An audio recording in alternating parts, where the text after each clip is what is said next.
The youth have no idea why it's so important for water. 150 years ago, there weren't too many trees around, so consequently, and the water was very, very important. And until they could get something to bring the water out from subsoil to the surface, is where the windmills came in. Windmills are very important because it's what allowed the settlement of the West.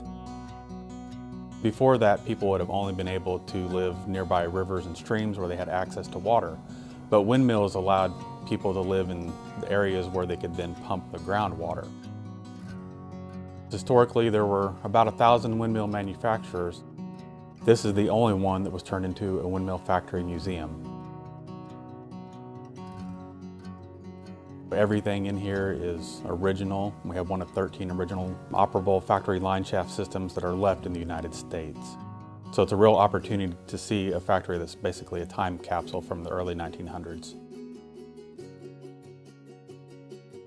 Yesterday we had the groundwater topics for Nebraska teachers workshop. We had 30 teachers come here to the Kregel Windmill Factory Museum, and they toured the museum to see how windmills were built in the historical time period and the relationship of those windmills to groundwater. In this factory they made windmills. The machinery they used was made in another factory. The bolts for that machinery were made in another factory. When you start to expand everything out, it makes a much broader picture of how important and how big American manufacturing was at one point. Then moved out to Kimmel Education Research Center and continued the day with presenters on all sorts of topics related to groundwater and natural resources and conservation.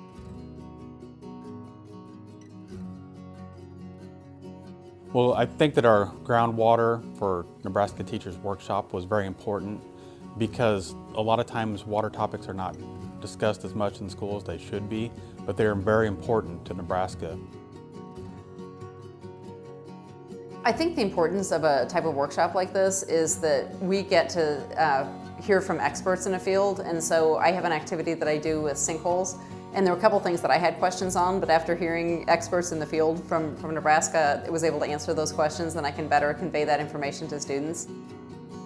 And I think that we have issues coming up as far as like who has rights to water. You need to be able to take information and break it down into 9th grade level so that the students are able to understand it and they can make informed decisions as voters.